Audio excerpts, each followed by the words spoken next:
to protect the armed forces. Join me, Mark White, on GB News. Monday to Thursday, 9 p.m. till 11 p.m. Join me, Dan Wootton. I'll bring you the sharpest takes and hottest debates. Do you not believe in prison? I don't believe in prisons. I'm completely stunned. I guarantee you there'll be no spin, no bias, no censorship. I actually was personally quite offended by it. And no reason to go to bed. So I guess they've always been quite woke. That's Dan Wootton tonight on TV, radio and online. Monday to Thursday from 9 p.m. till 11 p.m. on GB News. The People's Channel, Britain's news channel. You've probably seen politicians interviewed 1,000 times, but we do it differently. We find out who they really are, we don't shout, we chat, and hopefully we bring a bit of light, not just heat. Did you know Kate Moss? Apparently. Do you have a pair of jeans or a pair of jeans? No, of course I don't. What would I do with them? My friends are like, oh my God, what's she doing now? Join me every Sunday at 6 for Gloria Meets, only on GB News, the People's Channel, Britain's news channel.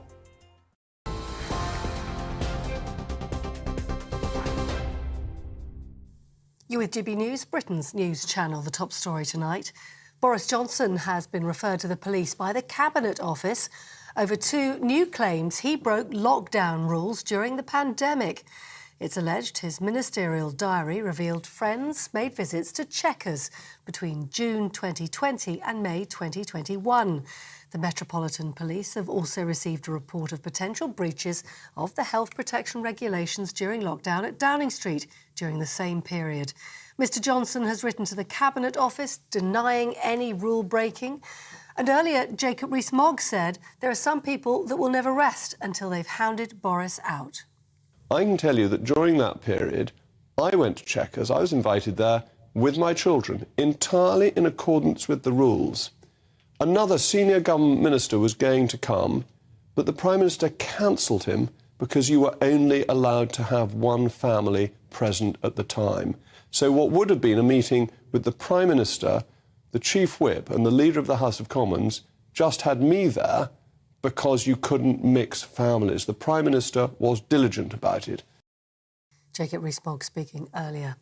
Now, in other news today, South Wales Police has referred itself to the policing watchdog after CCTV footage emerged showing one of the force's vans following two people on an e-bike before a fatal crash in Cardiff.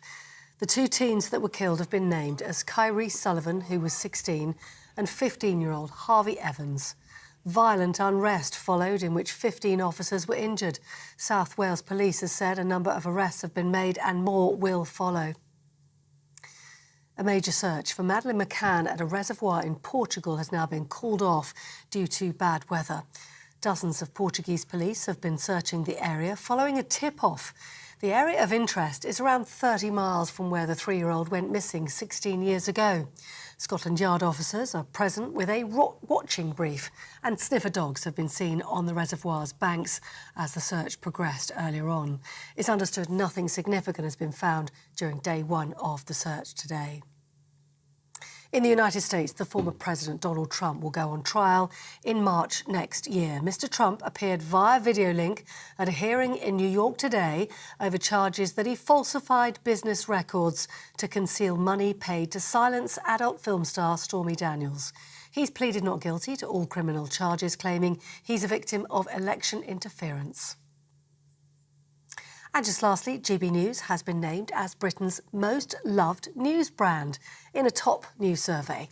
GB News topped the charts for news in the highly regarded Brand Love Study, which polls ordinary Britons for their views.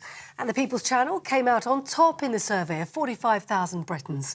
It's been ranked as more popular than other news brands, including The Guardian, The Sun and The Daily Mail. On TV, online, DAB+ radio and the TuneIn app. This is GB News, the People's Channel.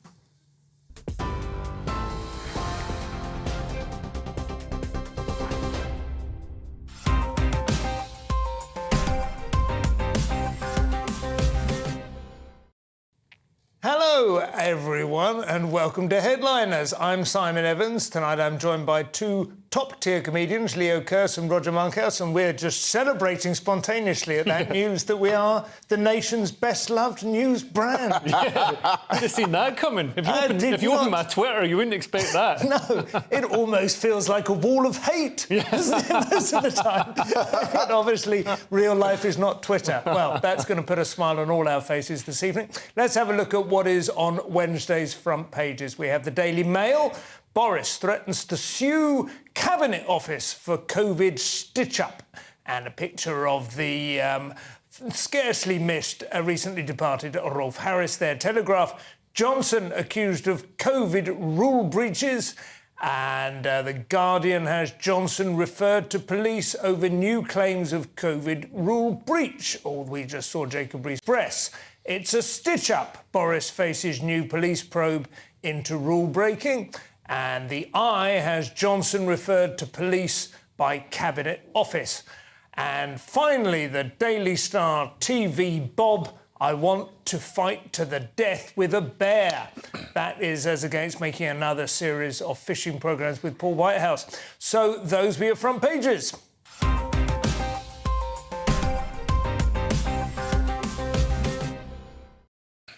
So clearly, one major story there dominated the front pages. We'll begin with the Daily Mail. Leo? So Boris threatens to sue the government over COVID stitch-up. He last night sensationally threatened to sue the government for giving extracts from his prime ministerial diaries to police without telling him, which have now led to the police potentially bringing a charge or bringing an inquiry over new claims of COVID rule breach, which obviously is what the nation was demanding. We were like, oh my God, did he have a second slice of cake? Was there in fact a little paper parasol in that drink? I mean, there's nothing else going on. We've got to find out. I mean, he hasn't been Prime Minister for ages, for months. He wasn't years, even the possibly. last Prime Minister. He wasn't even the last Prime Minister.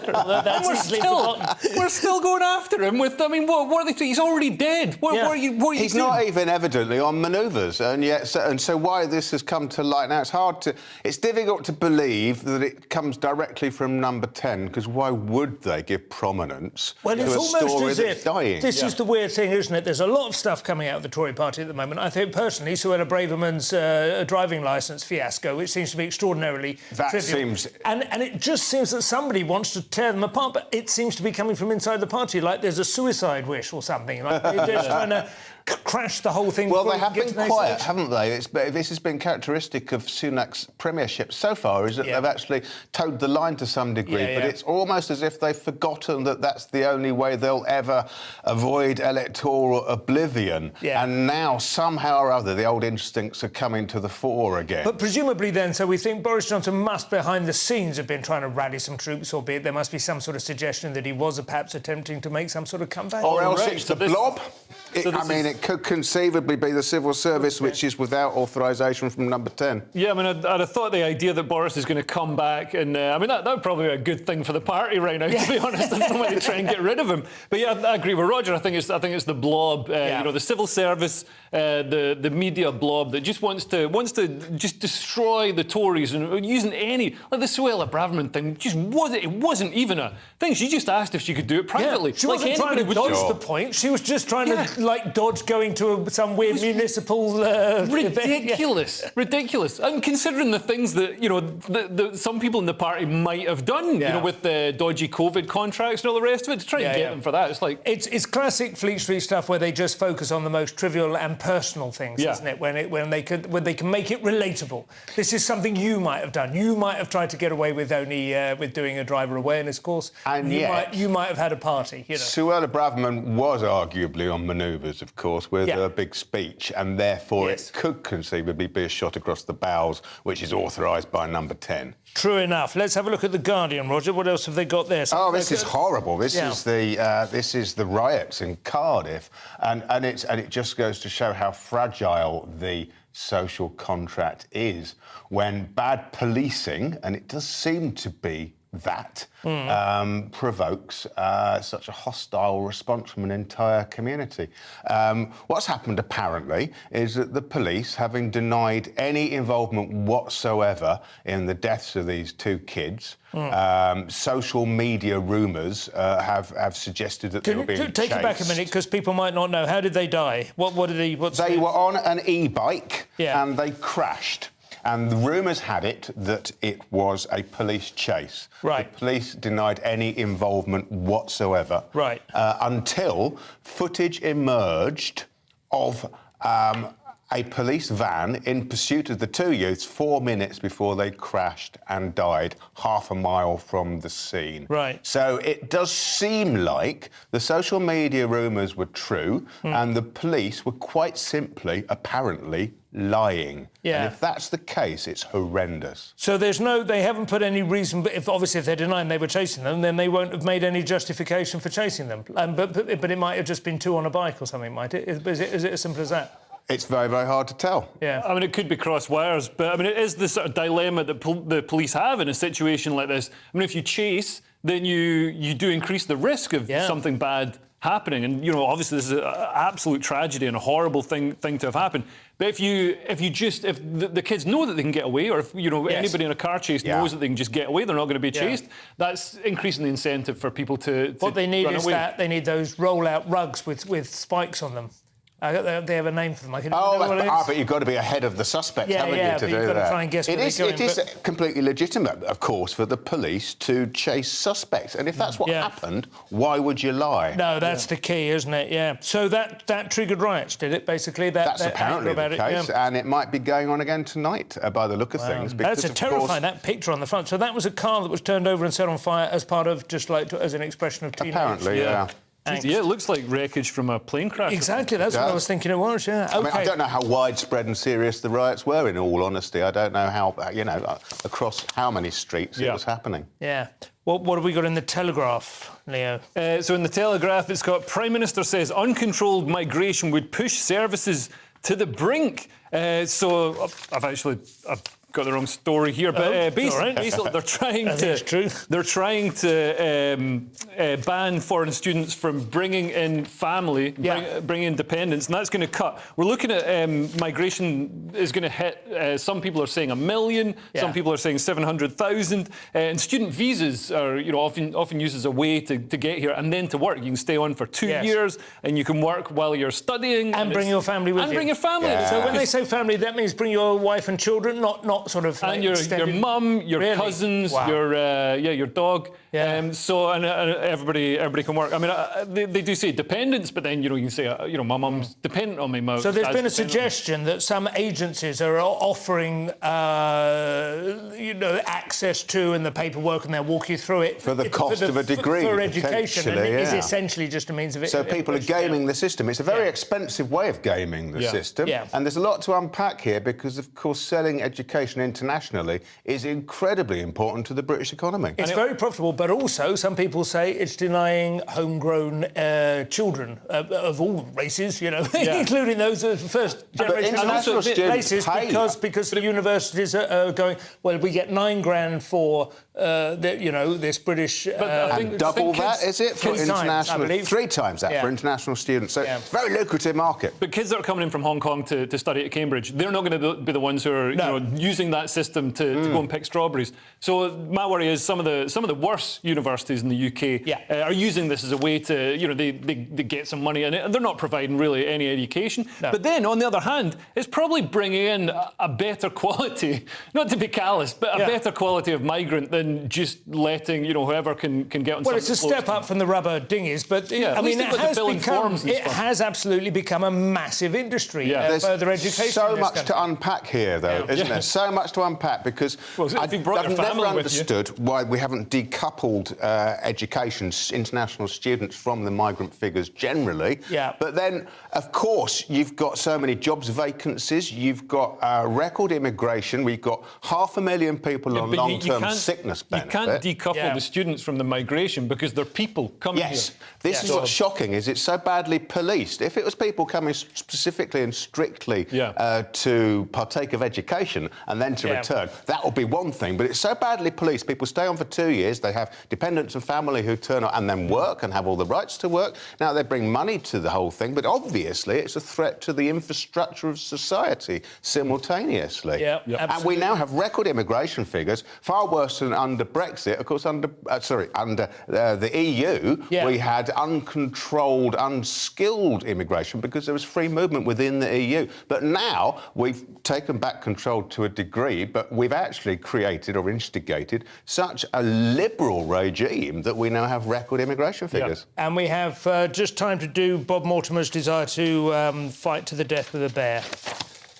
Bob Mortimer wants to die fighting a bear to the death. Who wouldn't? It's a reasonable aspiration, isn't it? Also, we should probably mention Rolf Harris, who sadly died. I mean, I've stopped following his... Not at the hands of a bear. I stopped following his career a few years ago, but I should imagine nothing untoward happened after that. Stairway to Hell is a pithy obituary, having said that. I don't remember that cover, but he did do one. He was 93 years old, apparently. Yes, it's quite a ripe old age. That they, God knows what he was taking that was keeping him... that was extending his life that well. But, he'd been out of jail for a while. I mean, obviously, they just stopped covering him, but so I assume he just lived a quiet life after he was out. I don't think he was doing many nightclub appearances. He died 13 days ago, apparently, and the family have only just released it. Oh, right. As a fact, they've confirmed his death. Right. Obviously, they're appealing for as much discretion as possible. Nobody wanted to go around and check. No. Let me see what it is yet. So... That's tomorrow's front pages done. Tune in after the break where we discuss how millions may have to migrate over climate change, how fake AI images affected the stock market today, and Prince Harry losing his challenge to pay for police protection. See you in a couple of minutes. First and foremost, I am a GB News fan, and I was before I was working here. Just love the fact that we're asking the questions that a lot of establishment media won't ask. With a bit of a twist, we not only want to inform you, but we want to keep you entertained. It's worth the drive because you get in and the team's all ready and waiting, they're itching to go, and it's a proper little family. GB News is the People's Channel. It's the audience that makes the programme sing. We're giving our viewers and our listeners a voice. I see the thousands of your letters, tweets, emails, you name it, coming in. Britain is broken. How on earth did we get into this mess? But more importantly, how do we get out of it? The establishment had their chance. Now we're here to represent you. It's time for something different. It's time for GB News. I'm very patriotic. I believe in Britain. Our best days lie ahead. Britain's watching. Britain's watching. Join us here on GB News. The People's Channel. Britain's news channel. I'm Simon Evans. Join me on GB News for Headliners at 11 p.m. What's the scoop? I'll be joined by two of the country's top comedians. That's right. As we take a look at tomorrow's newspapers tonight. We're going to get into trouble. If it's a big story, we'll be covering it. Spill some tea on him. There we go. But we'll also have some fun. I wouldn't stick up a bank. My father didn't love me. So anyway. Headliners every night from 11 on GB News, the People's Channel, Britain's news channel. Westminster is going around in ever-decreasing circles, followed by the media. Britain is broken. How on earth did we get into this mess? But more importantly, how do we get out of it? Join me at 7 p.m, Mondays to Thursdays on Farage, here on GB News. We will have open, rational debate. We've got to work out how Britain moves forward from this. Join us here on GB News, the People's Channel. Britain is watching. I'm Andrew Doyle. Join me at 7 o'clock every Sunday night for Free Speech Nation, the show where I tackle the week's biggest stories in politics and current affairs with the help of my two comedian panellists and a variety of special guests. Free Speech Nation, Sunday nights from 7 on GB News, the People's Channel, Britain's news channel. Monday to Thursday nights on GB News. At 6, it's Dubes & Co. 7 o'clock, Farage. At 8, join Jacob Rees-Mogg. And at 9, Dan Wootton Tonight, followed by Headliners. On TV, radio and online. This is GB News. Every Sunday from 11, join Michael Portillo. There will be topical discussion, looking at the week before and the week to come. So kick back and relax at 11 a.m. on Sundays on GB News with me, Michael Portillo. GB News, the People's Channel, Britain's news channel.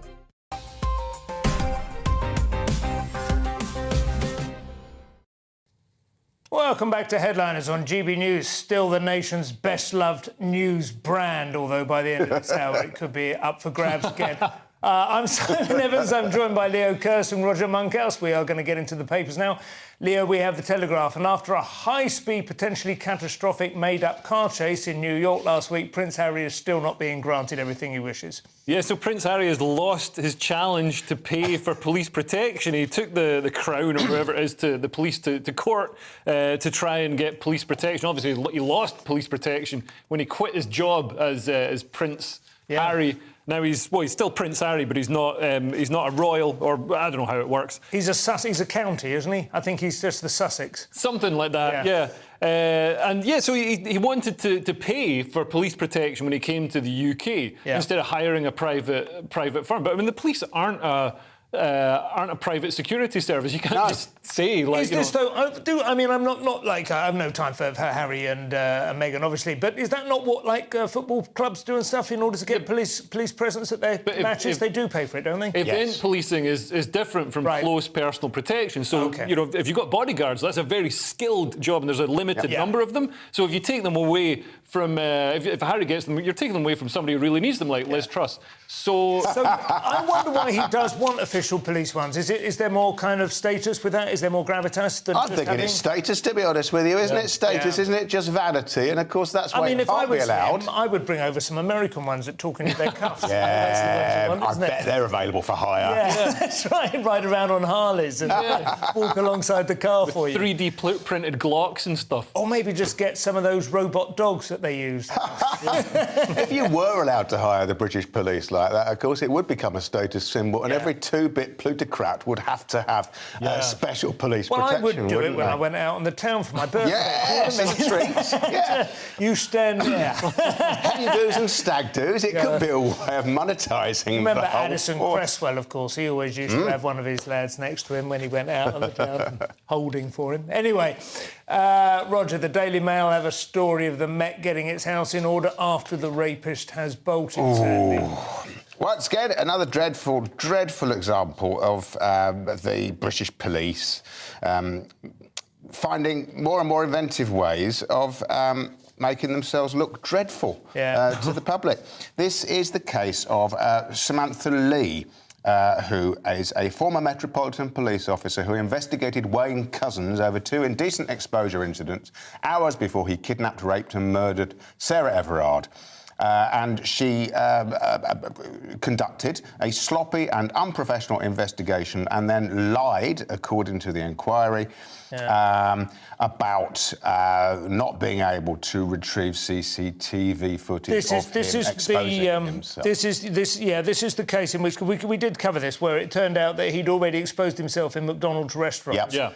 And that looks like that was an internal affairs investigation which she failed to it was badly handled, and they might have perhaps lifted red flags for his, which might conceivably have prevented him going on to. The odd thing, they don't actually mention it in the story in The Guardian, but I looked at it in a couple of other ones, and one thing that came up was I don't know whether she was on it at the time, but she has a naughty WPC OnlyFans. Really? Yeah. Yes. Seriously. Can police have that as a second job? Well, she has been sacked already, so maybe it's since she left. This is only since she managed to hold on to the uniform. But Lee quit the force whilst under investigation and went on to set up an OnlyFans account called Officer Naughty. Which is really wrong. I mean, it's kind of wrong anyway, but when you're implicated in a case like this, that is really doubly wrong. Yes. It's not anything like as bad as being a rapist, but it kind of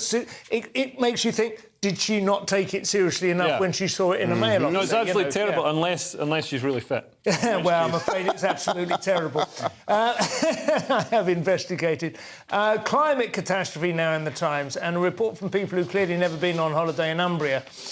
in July. Wow, this is quite interesting because we've talked for a long time, haven't we? A generation, perhaps, about people inevitably migrating because of climate change and the potential of that. Well, these actually put some figures on it, and it's quite interesting. Civilization apparently only thrives in temperate zones, and there is like apparently a scientifically designated too hot area, which is an average annual temperature above 29 degrees centigrade. That is very hot, isn't it? Well, that is considered to be the threshold. You say it's very hot. I spent 3 months in Darwin in the Northern Territories in Australia. Admittedly, that was an area that was settled by an existing civilization, so there wasn't very much there beforehand. It was 32 degrees every single day. It became a running joke. You switch on the TV news, 32 degrees, fine and dry. They then have a worse season, the wet season, which is like monsoon and where it's really sticky and claggy, but it's worse. So that was the good season, 32 degrees. They function fine. I'm not saying it might not have been like the birthplace of civilization, but once you've invented like air conditioning... So what are you saying is necessary to sustain a civilization? What it is, sorry? Yeah, if it's not temperature that creates this oh, it's race. There's no question about that. I know where you're trying to lead me into the elephant pit. No, a number of, different factors come. But the first civilization, Mohenjo-Daro, that was in a very hot country. That's in present-day Punjab. Mesopotamia, of course, is the heart of civilization, arguably still Egypt is very hot, and that is civilization. Yeah, that's all true. But there what you get is the flooding of the Nile. Those are the sort of things that make the difference. But here are the stats, though. About 0.9%, under 1% of people today live in areas with an average annual temperature above 29 degrees centigrade. And if the planet warms by 2.8 degrees centigrade, which is utterly plausible, that figure jumps to 23%. I really challenge those numbers, and obviously I don't have my own figures to present here, but less than 1% live in places where I've spent plenty of time in places that are over 30 degrees on average. Well, also, there's another potential, of course, of the Siberian steppes opening up and becoming quite clever. This is what I've written. Exactly. Greenland. Holiday destination, potentially. Tundra is already becoming farmland, and Greenland is already becoming... I mean, people will be able to live in Greenland. Incredibly rich. Imagine how rich, fecund that soil... Oh, the tundra is going to be... It's all that mammoth fertiliser there already, yes, and all lovely methane. You can bubble up. Russia will become the breadbasket of the world and start maybe tobacco fields or something like that. Anyway, we have the Metro now, Leo, and fake footage of an explosion at the Pentagon. Again. Wow. So an AI-generated image of an explosion at the Pentagon caused US stock markets to tumble briefly. It was an image of black smoke billowing next to a bureaucratic-looking building. It did the rounds across social media, and people claimed it was next to the Pentagon. And news outlets apparently just ran the images. Didn't do any checks or did the checks second. And obviously, if you see it on the news, you're going to trust it more. It wasn't even a convincing image. It didn't. There it is. It didn't particularly look like the Pentagon. I mean, it looked like something from. Thank heavens they put the Red Cross across that. Otherwise, we'd all be fooled again. Never mind. The Red Cross is the Red Cross is the most believable part of it. I mean, that could have been done in 20 years ago. It's not something that's like a new technology. What you need for the new technology is Joe Biden going, "We're under attack, ladies and gentlemen. We are under attack. Sell all your stocks." Yeah, they're working on it. We all know it's utterly plausible, and it could be potentially an incredibly lucrative short-selling scam. I'm amazed, really, that this sort of thing doesn't happen more often, and certainly it could happen a lot more, especially because apparently a lot of selling is automated nowadays, isn't it? Consequently, markets are much more febrile. It's not done by people who take stock and consider the moment. It's done by computers. Right. Consequently, share and stock movements happen instantaneously in a way that's very, very hard to control. Only a matter of time before Washington actually launched their retaliation on the basis of an AI bodged Photoshop image. It is terrifying, though. You're right. I mean, it's only, as you say, it's a blip. But in the stock market, it's a blip. But you can make a lot of money there if you know it's coming. Yeah. But AI deepfakes can be much more convincing than this. Yes. I mean, they can be video, of course. As well. Yeah, that's true. Or they could just do Tom Cruise. on your face. Yeah. Well, that's this section done. Join us for the next one, where we'll be taking a look at a disease more deadly than COVID, Andrew Marr's BBC censorship, and a bizarre new way, a handy new way, you might say, to pay in Beijing. There's a little pun in there. I'll leave you to work it out. See you in a couple of minutes. It's all about family, being in people's living rooms, all the interaction and getting to know who our viewers and listeners are. When I was young, my dad used to say, Nana, stop arguing. I wanted an outlet that would enable me to give my opinion. People are going through a really hard time right now, and I know that you don't feel like you're being listened to by the establishment. I came to GB News because it's the People's Channel, and I want the audience to have their say on the events of the day. We're dynamic. We do something different. Democracy shows that the wisdom of the nation is in its people. I get to travel to find out what the story is from a personal perspective. The British people aren't fools. We know when we're not being told the full story. We've got to work out how Britain moves forward from this. It's the best country in the world. The establishment had their chance. Now we're here to represent your views. Britain's watching. Britain's watching. Britain's watching. We're proud to be GB News. The People's Channel. Britain's news channel. Join me, Patrick Christie's, Monday to Friday, 3 till 6. We tackle the day's news agenda like you've never seen before. It's high tempo, high octane, the most controversial topics, and the best guests. You will not be able to take your eyes and ears off it. I'm not afraid to ask the questions that you really want answered. 3 till 6 p.m, Monday to Friday on GB News, the People's Channel, Britain's news channel. Join us every night on GB News at 11 p.m. for Headliners, which is 3 top comedians going through the next day's news stories, which is exactly what you need, because when the establishment has gone crazy, you need some craziness to make sense of it. So join us 11 p.m. every night on GB News, the People's Channel, Britain's news channel. Join me, Camilla Tominey, on Sunday mornings from 9:30, taking the politicians to task and breaking out of SW1 to see how their decisions are affecting you across the UK. Bursting the Westminster bubble every Sunday morning, only on GB News, the People's Channel. Britain's watching. I'm Jacob Rees-Mogg, the Member of Parliament for North East Somerset and a former government minister. For years, I've walked the corridors of power in both Westminster and the City of London. We need to have the arguments, the discussions on how we make it better. Crop failures, famine, war, suffering on a scale completely unimaginable. We are putting the cart before the horse. As Charles I said at the scaffold, he was the true defender of liberty. Yeah, I've completely derailed the conversation. Join me Monday to Thursday at 8 p.m. on GB News, Britain's news channel. So Jubes and Kerr, we tackle the issues of the day with real, robust debate, both sides of the fence, battling it out with me in the middle with my forthright opinions and views. And often really interesting things happen because you start with a position and then by the end of the debate you find actually, well, I might not have thought about that one. What we need in this country is 2 new political parties. You should maybe think about doing a 2024 calendar. I'm Michelle Dewberry and I'm keeping you company right through until 7 o'clock this evening. GB News, the People's Channel, Britain's watching.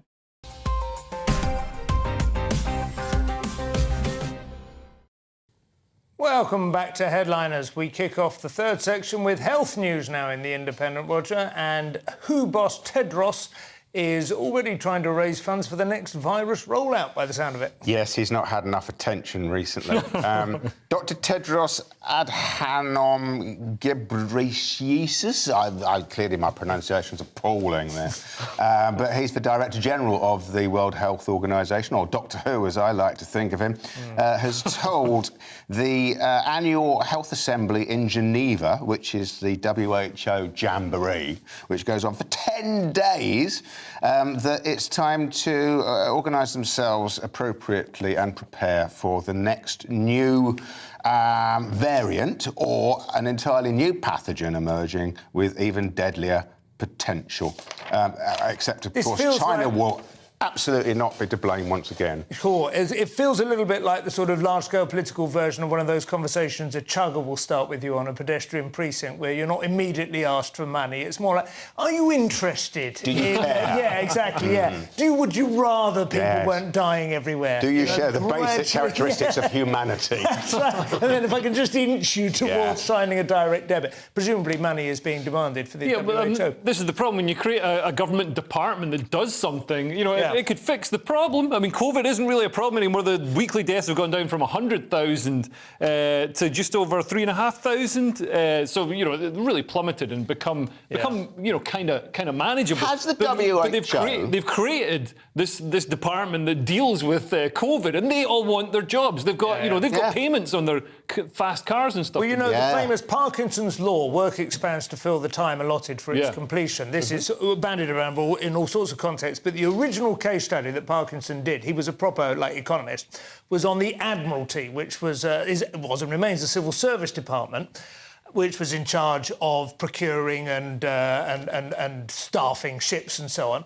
And during the Second World War, they had quite a decent-sized navy, obviously, the British Navy, and then he went in and looked at them in 1955, 10 years after the war, and it had been down. The number of ships they were running and the number of naval personnel had much diminished, but the Admiralty itself was 3 times larger. And he couldn't work out how all these jobs were justified. And what he realised was that they all worked into each other. They created work for one another. The larger the department gets, the more work it can create without ever actually having a viable end. I think pandemic, as you say, task forces and so on can be very similar. Which is why health and safety executives within corporations grow like a cancer. It becomes a personal fiefdom. HR as well. Yeah, absolutely. And then the person who's brought in at the downstairs initially becomes obviously increasingly promoted through the ranks up to senior management. They have an entire field beneath them and they justify their budget annually in order to keep getting that budget. Exactly. You demand the right to hire subordinates because it just elevates your status.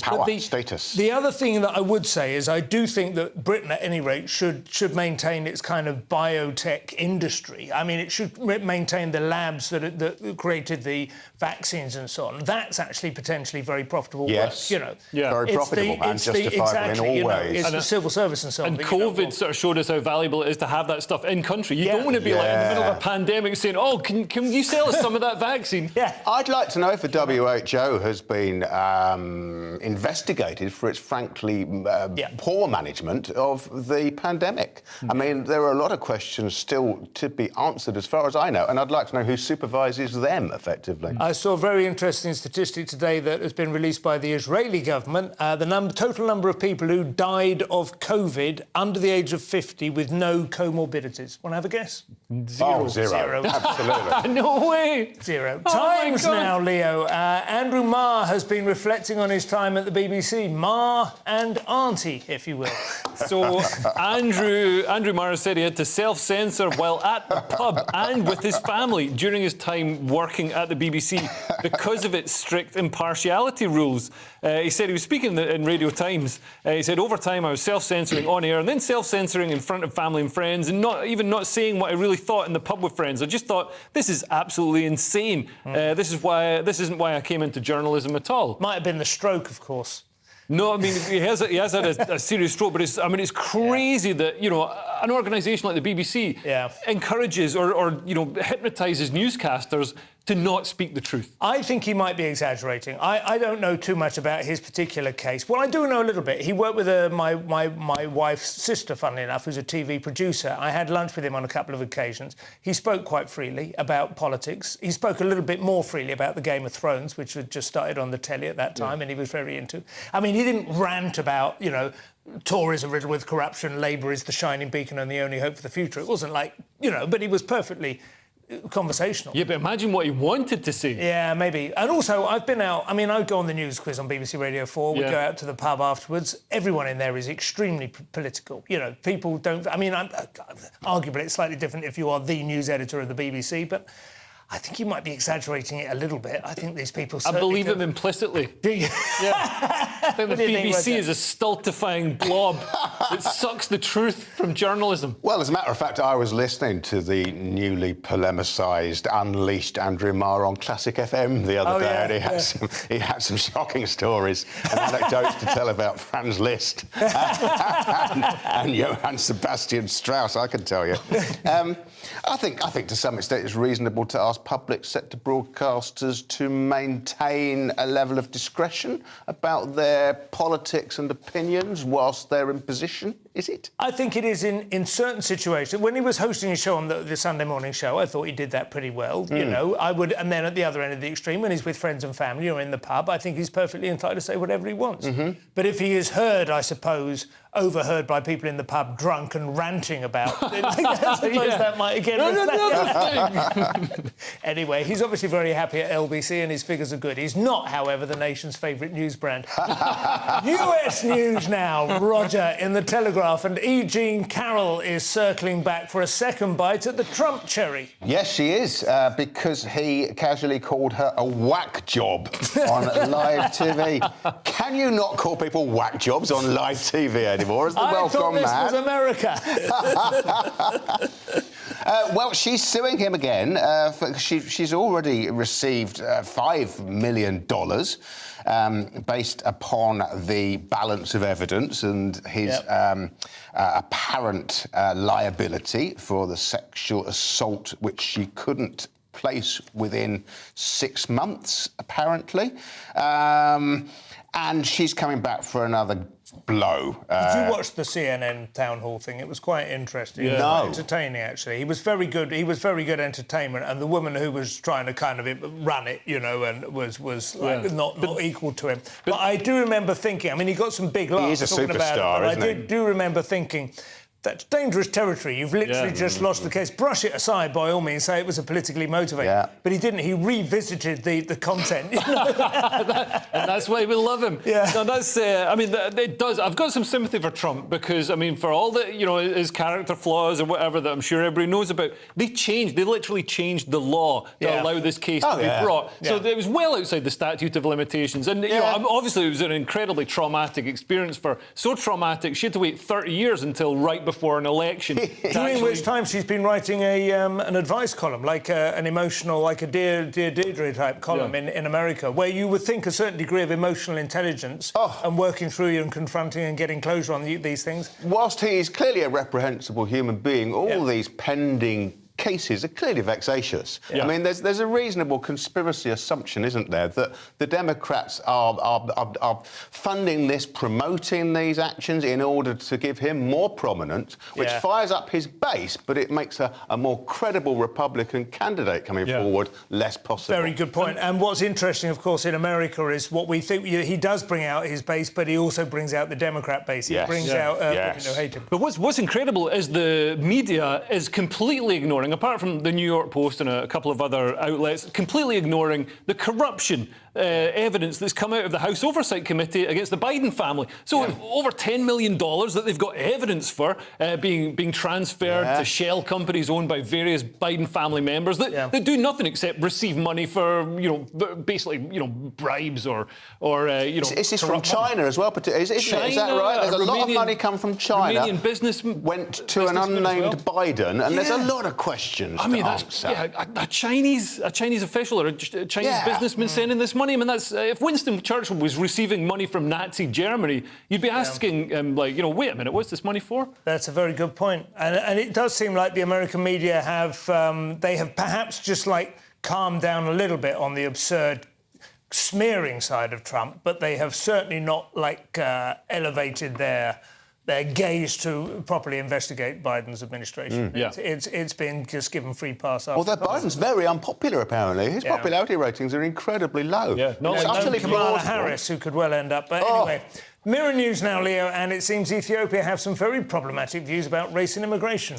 So Buckingham Palace has rejected request to return remains of stolen Ethiopian prince. The stolen is in quotation marks because, I mean, it's not stolen. Basically, it was an Ethiopian prince who came to the UK in the 1860s to study, and his mother died on the way here, so he arrived aged 7. as an orphan, and then he died, unfortunately. So he, you know, the remains are 18, something like that. Yes, 18. 10 years later. Yeah, 1879. So his remains are buried at Windsor Castle. I mean, I don't see why they can't return the... Queen Victoria paid for his trip over and paid for his education, apparently, and showed great charity. She was very fond of him. She was very sad that he had always felt that he was stared at somewhat for being, I would imagine, something of a curiosity at that time in London. But she'd been very fond of him, very sad, very sad. But they're saying they can't exhume him because his burial...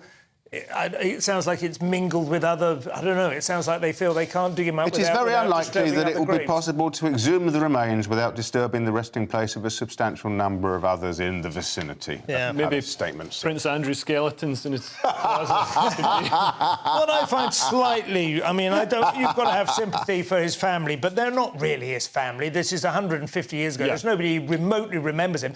But they're saying it's not right for him to be buried in England because he wasn't born there. Well, that's like...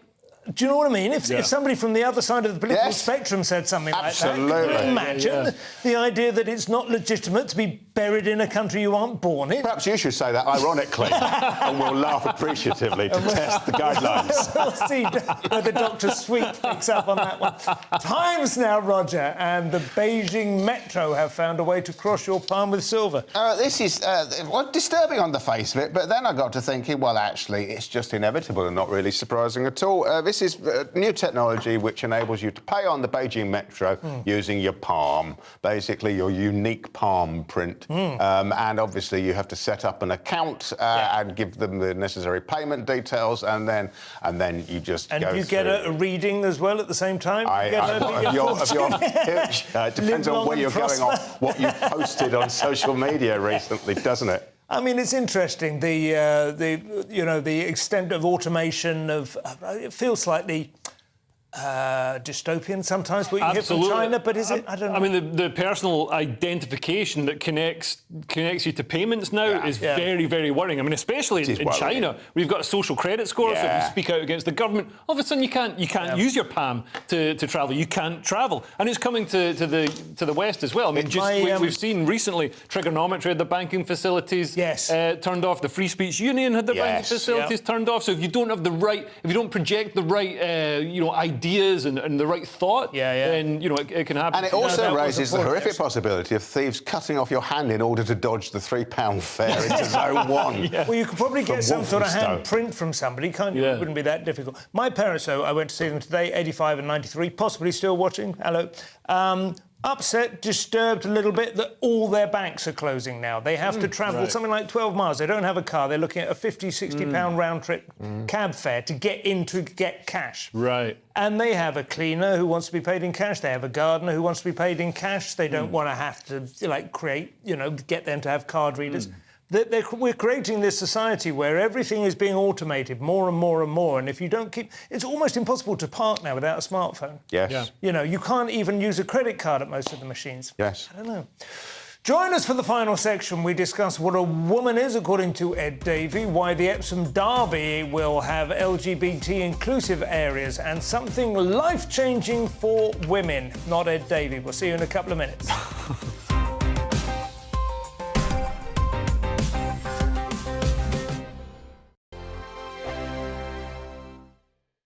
I joined GB News because I was sick and tired of not hearing my views being represented, not just mine, but so many people that I knew and spoke to. I just couldn't get my voice out there. I couldn't say anything. I couldn't do anything. Whatever the narrative was, I kind of had to follow it. GB News is there to provide a voice for those who have been ignored by the establishment media. We think different things. We've got a different style. GB News is here to be optimistic and positive about the future. It's real kind of dynamic and flowing, with the audience very much at the heart of it, like a big family. Here at GB News, we talk about the things that matter to you. Hearing the voices from right across our towns and cities, especially our towns. All sides of the argument represented with a heavy dose of opinion. We're on a mission here to make a difference. And the GB News family really is here for you, and whatever time of day you can watch or listen. Britain's watching. Britain's watching. We're proud to be GB News. The People's Channel. Britain's news channel. I'm Mark White. As GB News Home and Security Editor, I cover those key issues that are so important to you. Our authorities, our communities doing all they can to combat violent crime. With the public services under unbearable strain, why are we still failing to control our borders? Defence, the first priority of any government, has been continually hollowed out. Can we trust our politicians to protect the armed forces? Join me, Mark White, on GB News. Monday to Thursday, 9 p.m. till 11 p.m. Join me, Dan Wootton. I'll bring you the sharpest takes and hottest debates. Do you not believe in prison? I don't believe in prisons. I'm completely stunned. I guarantee you there'll be no spin, no bias, no censorship. I actually was personally quite offended by it. And no reason to go to bed. So I guess they've always been quite woke. That's Dan Wootton tonight on TV, radio and online. Monday to Thursday from 9 p.m. till 11 p.m. on GB News. The People's Channel, Britain's news channel. You've probably seen politicians interviewed 1,000 times, but we do it differently. We find out who they really are, we don't shout, we chat, and hopefully we bring a bit of light, not just heat. Did you know Kate Moss? Apparently. Do you have a pair of jeans or a pair of jeans? No, of course I don't. What would I do with them? My friends are like, oh my God, what's she doing now? Join me every Sunday at 6 for Gloria Meets, only on GB News, the People's Channel, Britain's news channel. Start the day with GB News. We catch up on all the big stories you didn't hear the night before. And take a look at what the world's talking about this morning. That's right, Monday to Thursdays from 6 o'clock. It's Breakfast with Eamon and Isabel. Straight after breakfast, join us, Bev Turner and Andrew Pearce. We're going to take you through till noon. We'll be tackling the big topics of the day, including the things that the other channels just won't talk about. If it's happening here. Wake up to mornings on GB News. The People's Channel. Britain's news channel.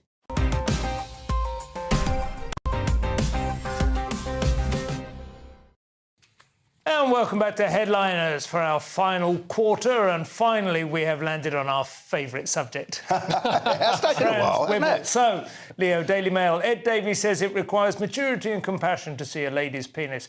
It's just like only the cleverest people can see the Empress New Clothes, isn't it? Or anybody who wants to log on to Pornhub. So Liberal Democrat leader Sir Ed Davey was criticised today after he said some women could clearly have a penis in a debate over trans rights. So Nick Ferrari, the presenter, twice asked, can a woman have a penis? And eventually Ed Davey replied, well, quite clearly. Which, I mean, isn't quite true. I mean, basically, trans women aren't women, they're trans women. Yeah. Which is, you know, it's like a woman, but you're a trans woman. Yes. It's like you look like a woman, you feel you're a woman, all the rest There's of it. an am, and then there's a trans am. And if anything, it's better than the regular am. yeah. No, I mean, I suppose to play devil's advocate, some of these politicians who do seem to go around the houses on it are trying not to, obviously not to offend people, not to upset people, or to sound, you know, horrible and callous in some people's ears, but also to recognise the legal situation, which is currently that if you have, it's still all slightly in flux, but if you have one of these gender recognition certificates, whatever, not the self-ID thing that is, you know, that Hollywood have been trying to push through, you are legally a woman, you know, or in some regards or in some respects. But the idea... And so they need to sort of acknowledge what is the current law, as well as trying to... Keir Starmer has smelt the wind and had the political acumen to move on this. He focus grouped it. He did. I mean, it's something that for a lot of people just comes, you know, you just know in yourself, whereas Keir Starmer, like, you know, he thought one way and then people were like, oh no, it's actually not as it's not as popular as your advisors. Your woke 22-year-old advisors would have you believe. I think that's the tide is out, isn't it, on this? But the idea that a woman like me is the same as a biological woman is just ridiculous. Is it because they're in the woke bubble? Is it? I mean, is that why Davey doesn't understand how badly it plays to the majority of people? But the thing is, he's the leader of the Liberal Democrats, so it'll play very well to the Liberal Democrats, to that particular silo, the 3% that vote for them. Well, we've been around that course a few times. Speaking of which, we have drag racing now, Roger. Well, this is a horrific initiative to introduce a special LGBTQIA plus area to encourage a more diverse horse racing audience to attend the Epson Derby. The racing industry apparently has big problems with homophobia and transphobia, and so this is some sort of hideous stunt to prove that they don't. I mean, do they? Well, does it even come up? What does it practically mean? I don't know. And will they lure any kind of genuinely new audience because they've stuck up a tent and have? Have you ever been to the Epsom? I haven't been for a few years, but from what I remember, it's quite a good old-fashioned, like Cockney knees up kind of event. Obviously, it has the posh tent, but it's nothing like Ascot, which is fully posh. With a lot of drunkenness and travellers turning up from. You've got proper old school, exactly, travellers and what have you. I can't see that this is... I mean, maybe they're just going to make it a bit of fun, I don't know. Yeah, I don't think... I mean, maybe in, 1978 or something, this would have made sense, but, I mean, I think it's 2023. Everybody's fine. Everybody's fine with, nobody's going to be like, oh, my God, there's gay people at this racing event. This cannot be. Yeah, that's right. Nonsense. You see, there won't be any hostility, will there? Yeah. I was going to say I wouldn't like to be the drag act who took that gig, but actually, they'll just be politely ignored, they'll be drunk. suspect. They'll love it. Yeah, if they had a drag act on one of the horses, that would be good. If there were a few drag jockeys,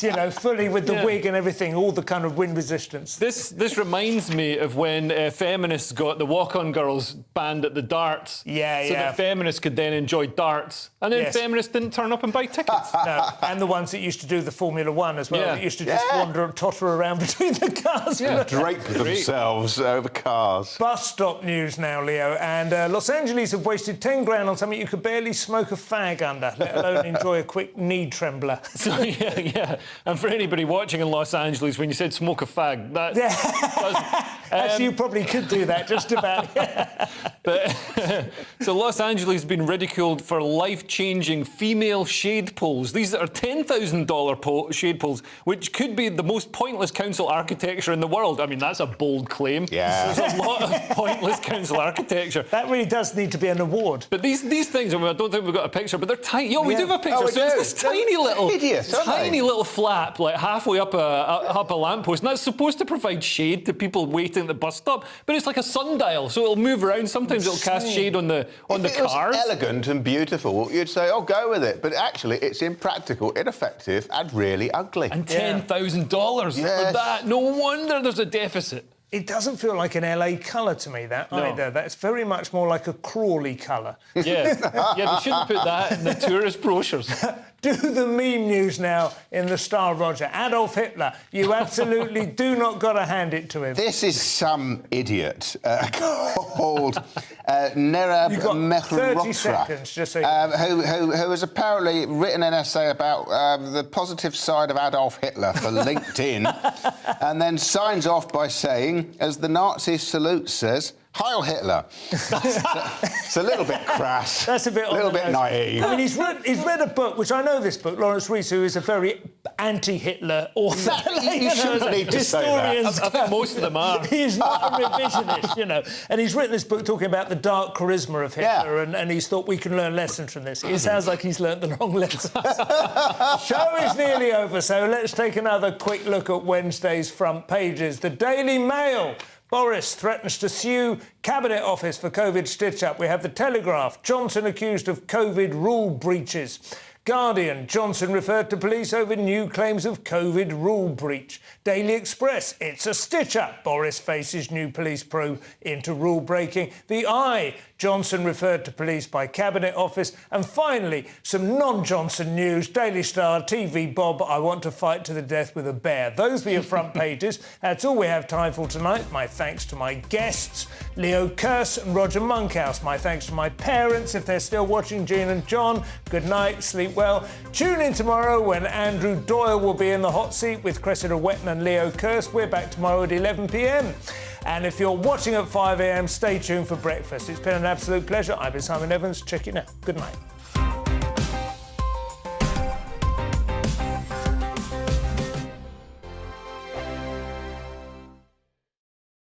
First and foremost, I am a GB News fan, and I was before I was working here. Just love the fact that we're asking the questions that a lot of establishment media won't ask. With a bit of a twist, we not only want to inform you, but we want to keep you entertained. It's worth the drive because you get in and the team's all ready and waiting, they're itching to go, and it's a proper little family. GB News is the People's Channel. It's the audience that makes the programme sing. We're giving our viewers and our listeners a voice. I see the thousands of your letters, tweets, emails, you name it, coming in. Britain is broken. How on earth did we get into this mess? But more importantly, how do we get out of it? The establishment had their chance. Now we're here to represent you. It's time for something different. It's time for GB News. I'm very patriotic. I believe in Britain. Our best days lie ahead. Britain's watching. Britain's watching. Join us here on GB News. The People's Channel. Britain's news channel. I'm Simon Evans. Join me on GB News for Headliners at 11 p.m. What's the scoop? I'll be joined by two of the country's top comedians. That's right. As we take a look at tomorrow's newspapers tonight. We're going to get into trouble. If it's a big story, we'll be covering it. Spill some tea on him. There we go. But we'll also have some fun. I wouldn't stick up a bank.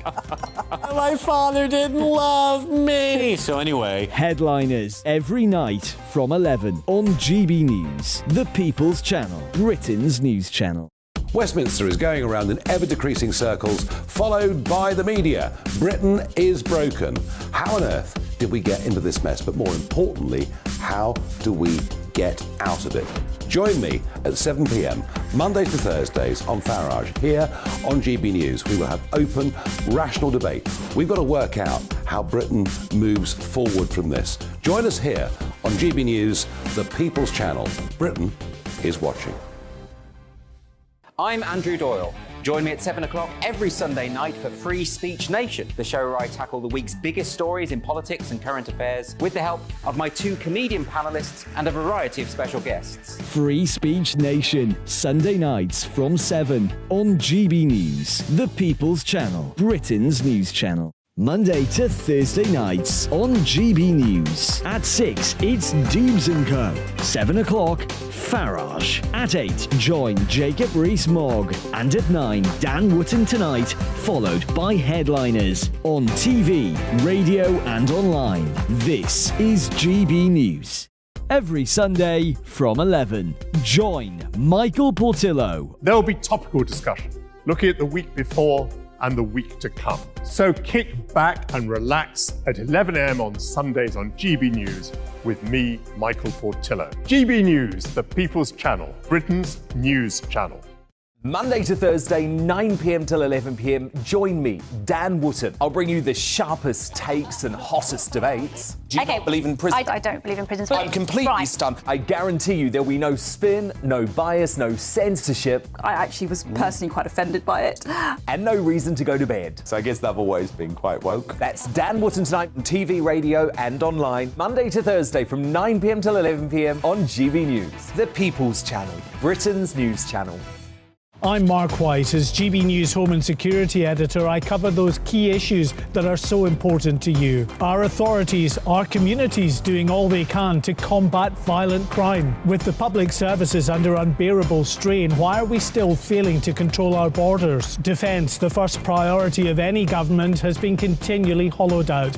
Can we trust our politicians to protect the armed forces? Join me, Mark White, on GB News.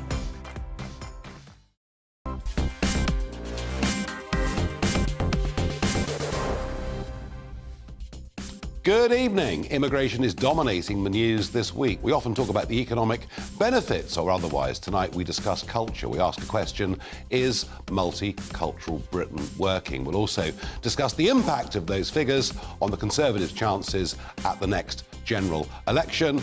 And we're going to reveal just how indebted the country is and what we're paying in interest. But before all of that, let's get the news with Polly Middlehurst.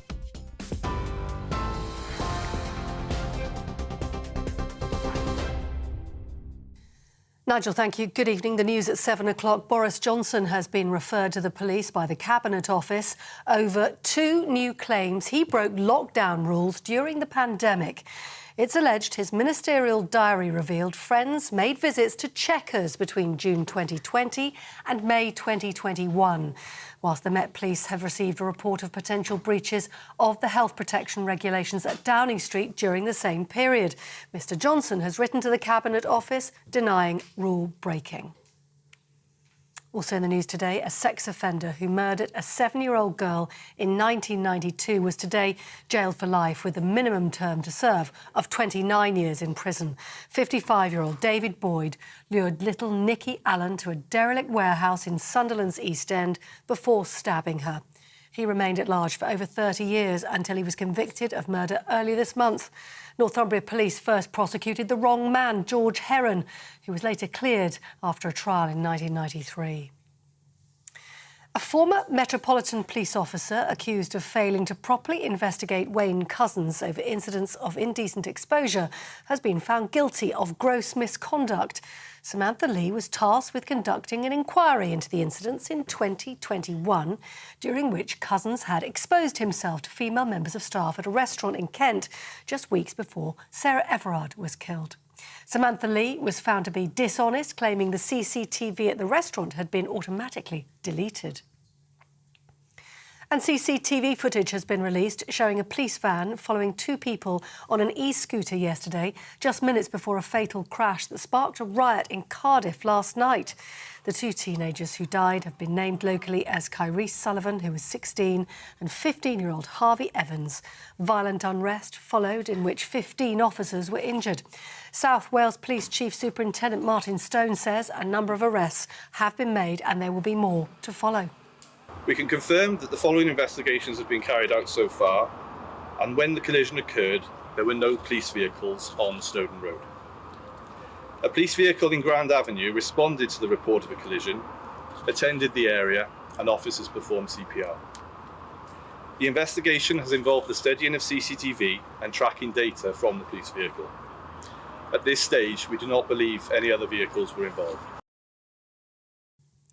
The German authorities leading the Madeleine McCann investigation say a major search has been going on today at a reservoir in Portugal after a tip-off was received. Dozens of Portuguese police and other specialists have been searching an area 30 miles from where the 3-year-old went missing 16 years ago.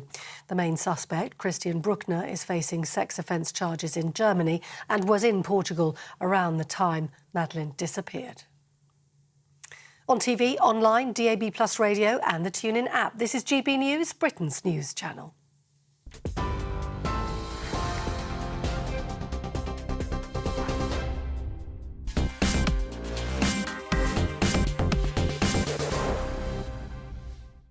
Well, we're living in an era of mass immigration. There is no other way to describe it. When these figures come out on Thursday, depending exactly where the numbers are,